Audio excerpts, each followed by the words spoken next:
Hoje, a gente vai fundo em uma história que todo mundo acha que conhece, o Natal. Mas vamos ver que é muito mais do que isso. É o grande ponto de virada da nossa história. Sabe, é uma pergunta que vale a pena se fazer. Porque, mesmo com toda a correria, com tanto ceticismo no mundo, o Natal ainda tem esse poder todo sobre a gente. Tem alguma coisa nessa época do ano, uma correnteza mais profunda, que vai muito além de festa e presente. Vamos descobrir o que é. Para começar a entender, a gente precisa pensar no tempo de duas formas. Existe o Cronos, sabe, o tempo do relógio, que só passa um dia depois do outro. Mas o Natal não é só uma data no calendário. Ele é Kairos, é o momento perfeito, o ponto exato em que a eternidade invade a nossa linha do tempo com um propósito que muda absolutamente tudo. E é justamente sobre este momento decisivo que a gente vai se aprofundar agora. A essência desse Kairos está toda aqui, nessa frase.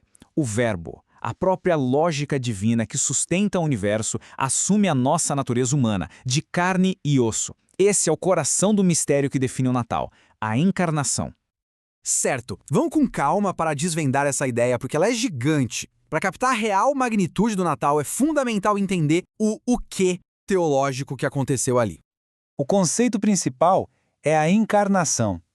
É a doutrina de que Deus não fez só uma visita. Ele se tornou um de nós. E não foi um disfarce, não. Foi assumir de verdade uma natureza humana na pessoa de Jesus Cristo. E aqui a gente encontra um conceito fascinante, a kenose. Pensa num esvaziamento voluntário. Cristo não deixou de ser Deus, de jeito nenhum. Mas ele abriu mão de exercer plenamente seus privilégios divinos para viver uma vida autenticamente humana, com toda a vulnerabilidade que isso significa.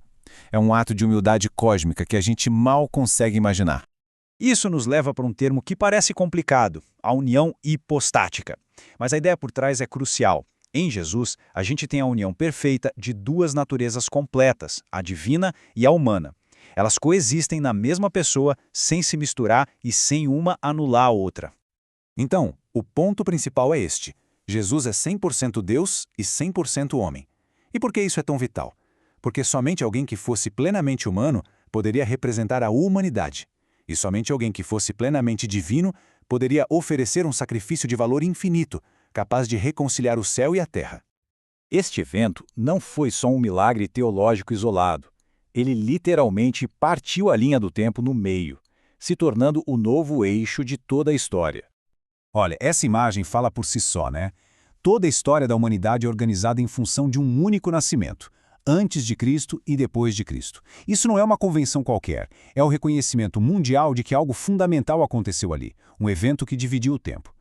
E o nascimento em Belém não foi um acidente. Foi o clímax de uma narrativa que vinha sendo tecida por séculos. Desde a primeira promessa lá em Gênesis, passando pelas profecias de Isaías e Miqueias, que apontavam para um nascimento especial na pequena cidade de Belém, tudo convergiu para aquele momento. Era um plano divino se desenrolando. Mas qual foi a força por trás de um plano tão grandioso? A resposta está aqui, num dos textos mais famosos da história. O motor por trás da encarnação, da história e da profecia foi o amor. E não estamos falando de um amor qualquer.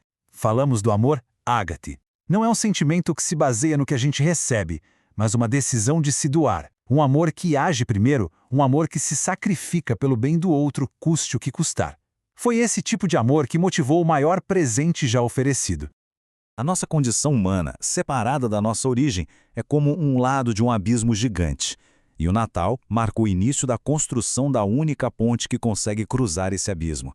Sendo Deus e homem, Cristo é essa ponte, um mediador perfeito que nos reconecta com o Criador.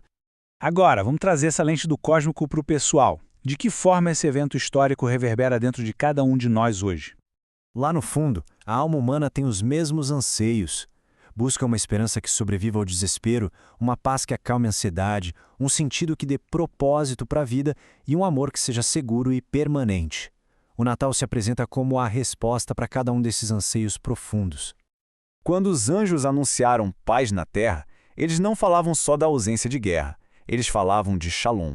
É um conceito muito mais rico. É a ideia de plenitude, de bem-estar integral, de tudo funcionando em perfeita harmonia, do jeito que deveria ser. Essa é a paz que o Natal veio inaugurar. Isso nos leva ao clímax do significado do Natal, ao que os teólogos chamam de a troca admirável. Presta atenção, porque isso aqui é o coração da Boa Nova. Olha só a lógica dessa troca divina.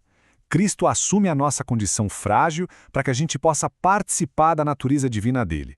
Ele leva sobre si a nossa injustiça para nos cobrir com a justiça perfeita dele. Ele entra na nossa morte para nos dar acesso à vida eterna dele. É a maior transação da história do universo. Pensa nessa imagem por um instante. O arquiteto do cosmos contido e vulnerável numa manjedoura, um costo de animais. Essa imagem, por si só, é um convite poderoso para a gente reavaliar nossas noções de grandeza, de poder e de orgulho, e abraçar a humildade e o serviço. E a promessa que nasceu naquela noite não ficou no passado. Emanuel, Deus conosco. Não é apenas um fato histórico, é uma realidade contínua. A mensagem do Natal é que Deus não está distante ou indiferente, mas presente e ativamente envolvido no nosso mundo. Assim, a verdade da encarnação nos confronta com uma pergunta inevitável. Se Deus se fez carne para alcançar o mundo em amor, como essa verdade se torna carne em nós? Onde, na nossa rotina, é possível encarnar esse mesmo amor, sendo a presença de esperança e serviço para alguém?